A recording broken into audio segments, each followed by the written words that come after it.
Hi folks, Ross Cavett in the Cobb TV studio with Chairman Mike Boyce for our weekly get-together, and it's the first one since the conclusion of the 7 town halls we've had across the county talking about the budget and millage rate. And what's your big takeaway from those town halls? Well, I think that those who attended the town halls left a lot more informed about A, how their millage is applied to their tax bill, and B, what it is that this millage rate is going to be restoring to a level of service that we once had, and I really believe we should have again. So I think everybody understands that I've planted my flag on this millage rate, on these programs, and I'm going to fight for it, because it's not just a Mike Boyce thing. It's really a combination of work by the staff and by the commissioners and myself together collectively, where we came up with these programs over the last 7 months doing our homework. And I highlighted those programs that I believe that were most important to the staff and to the commissioners. And I'm taking that forward. And it's got a price tag with it. And I think the price tag is reasonable given the fact that it's being applied against the taxable value of your home and not against the assessed value of your home, the general fund part of it anyhow. And I think people are leaving a lot more reassured that whatever they're reading in the other media, you know, is sensationalism in a lot of ways. But I want to be open about that. Yes, it is going to be a percentage increase. It's not going to be a small amount. It could be somewhere probably above 20%. But again, that 20% is based against a number that has been low for a number of years. So by adding anything onto that number, it makes that percentage large. If I had a large number to begin with, the increase would be small. But your millage rate and what you've been paying in response to that millage rate has been small for at least 10 years. So any addition to it would be a significant increase. And what I'm just trying to tell them is that percentage and the actual number are something that you can that's bearable if you look at what you're getting for the money that I'm asking you to invest in the future of your county for you and your children. And when you do that, you've not just said you're going to invest in the future, you're being specific about what the 1.7 increase would get us. It is, and I think it's important to realize that these aren't numbers we pull out of the air. This week, I happen to have the opportunity to sit down and look over the Cobb County Comprehensive Parks Master Plan. These are the kind of documents that I read while you're watching Braves game or reading your favorite novel or watching your favorite DVD. This is my free reading, and it's several hundred pages. And in here, this is one example of why it is we are where we are. This document reflects that we have 84 parks in Cobb County that we support. And we fund our parks program less now than we did 10 years ago, even though we know we have more people and more activity there. And that's just one example of why we can't keep doing something for nothing. You can't get something for free because we have to maintain it, we have to operate it, we have to keep it up to standard, we have to make sure that it has the proper safety features. And none of these things are free. And the moment that we do something, try to cut a corner on that, and something goes wrong, we will pay for that in a lawsuit or a medical bill or something where it just simply adds onto the tag. We need to get it right coming out of the gate. And we have a number of studies and homework done by the staff over the last 9 months that have been presented to the commissioners over the last 8 months that shows exactly, in many other instances, why what's echoed in this park study is also reflected in other agencies here in the county. You've addressed this during the town halls, but consistently in social media and the replies to stuff that I've been putting out there, you keep hearing people say there must be something to cut rather than doing this. Yeah. Well, look, this process is doing exactly what I think our founding fathers wanted to do. It brings everybody into the conversation. I could have taken the easy way out here and simply had the public hearings, okay? And the public hearings would have been done during the month of July when a lot of people are on vacation, right? That would have been the politically easy thing to do. But it's not fair to the people in this county. They have a right to know how we're spending their money. And the way to do that was with the town hall. So we started these town halls, as you know, in June. You've been to every one of them.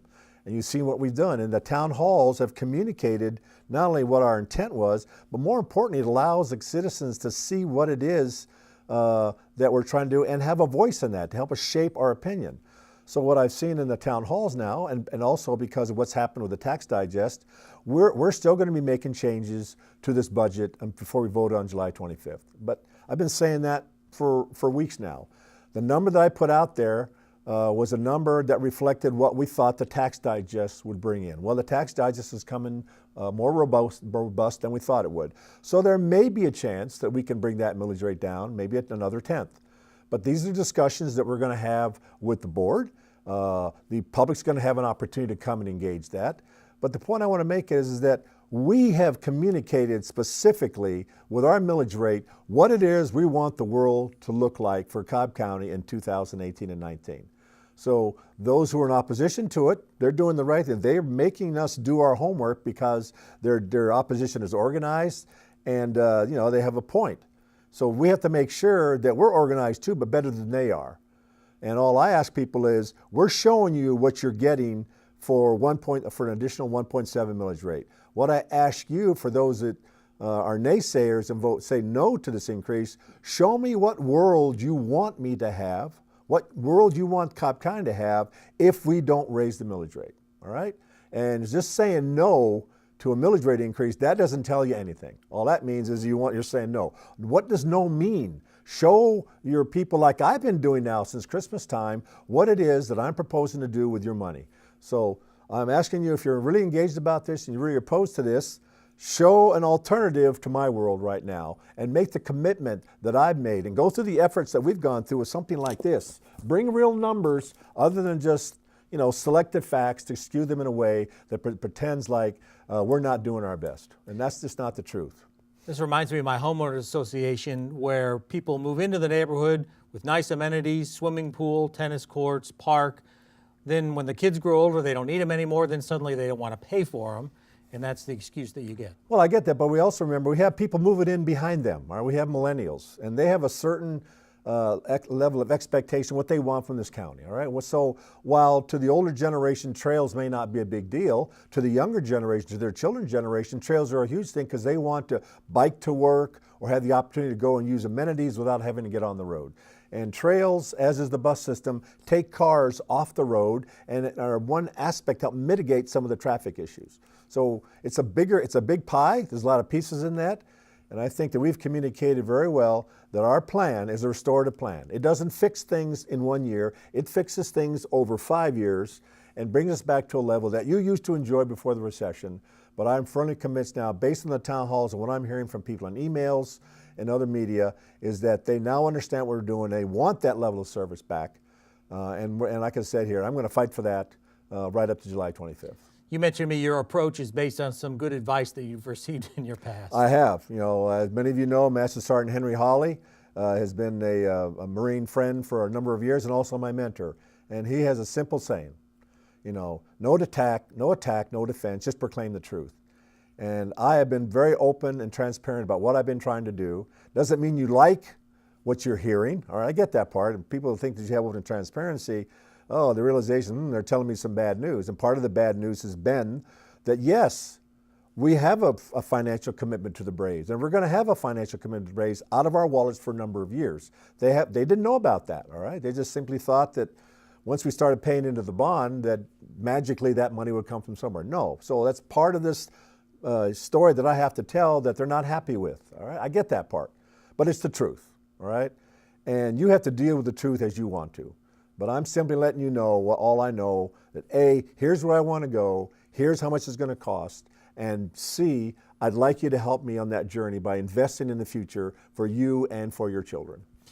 When you read the newspaper and watch the news and go to these town halls, and I'm sure when you look in your email inbox, this seems like it's an all-encompassing 24/7 event trying to get this budget shaped together. But as you mentioned, that's not really the case with everybody that has to make the tough decision. No, it isn't. But the bottom line is this job owns me. All right, this is a 7-day-a-week job.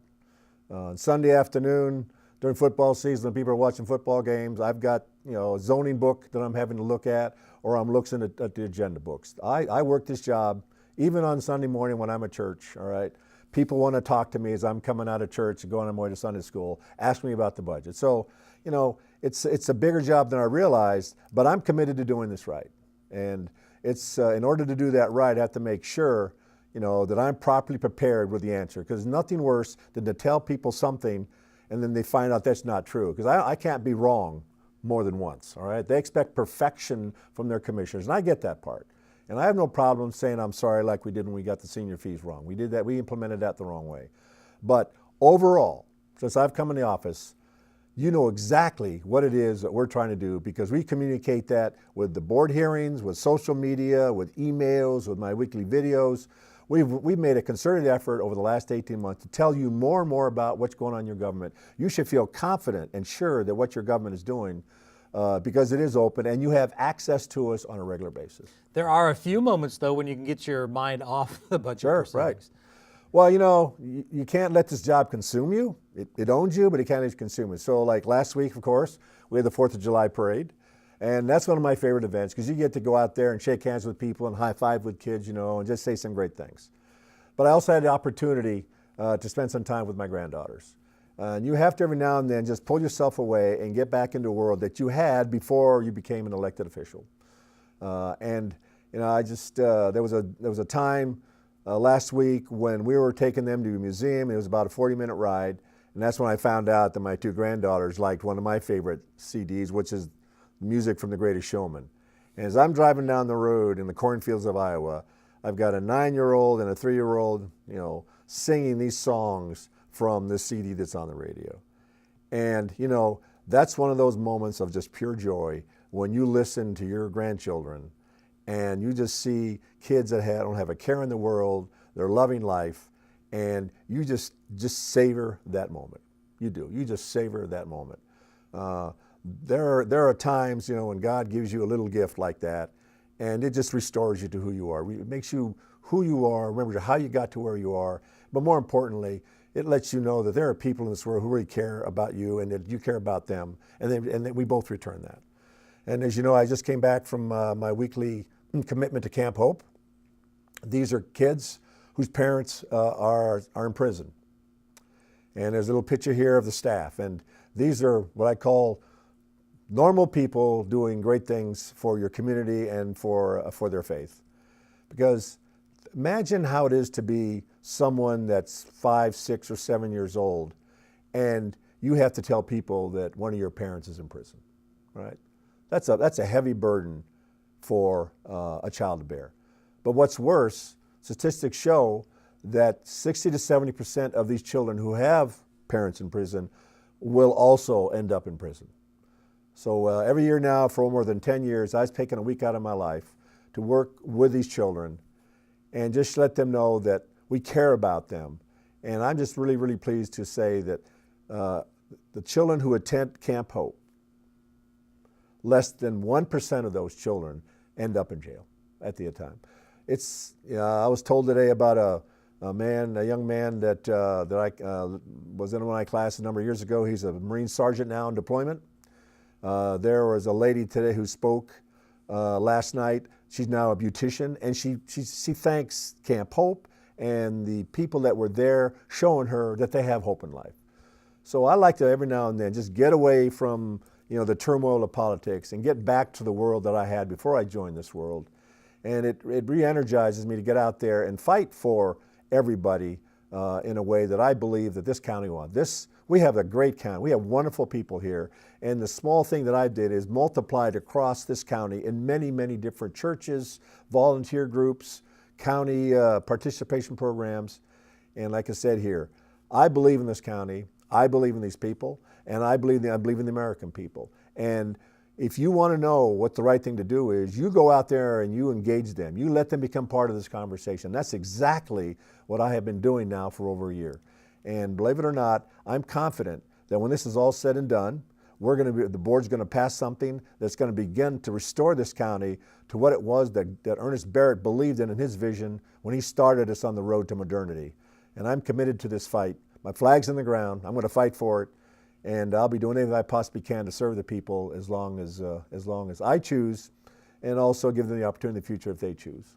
Well, we're getting close to the end, at least on the budget part of your job for fiscal year 19. Right. 4 more public hearings are coming up on 2 dates. We'll put that up on the screen right now. Your chance to participate in this debate and discussion as we go forward to the ultimate vote on July 25th. Also, check out our social media. We are constantly updating it with new information, as well as the chairman's videos, and you can subscribe to your newsletter. That's right. to learn the rest. And we will see you next week. And of course, have those town halls are done. Public hearings coming up. There's one more next Tuesday night. That's correct. All right. Along with a zoning hearing on Tuesday. So it's another full day. Full day. Okay. All right. Thanks. Okay. Thank you, Ross.